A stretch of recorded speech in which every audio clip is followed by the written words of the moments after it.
Hello, in this video I want to show you how to adjust trace-free settings on Asus TUF Gaming.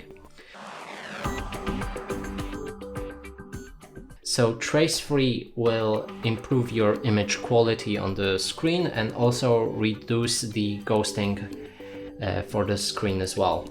And now to actually change the settings for it, we'll need to find the joystick on the back of the screen. It should be located on the right side. Click on that joystick button and this should open this pop-up. Now click on it again to enter the menu settings. Scroll down for the image options and then select trace free. Go to your right and you'll be able to adjust it using this slider.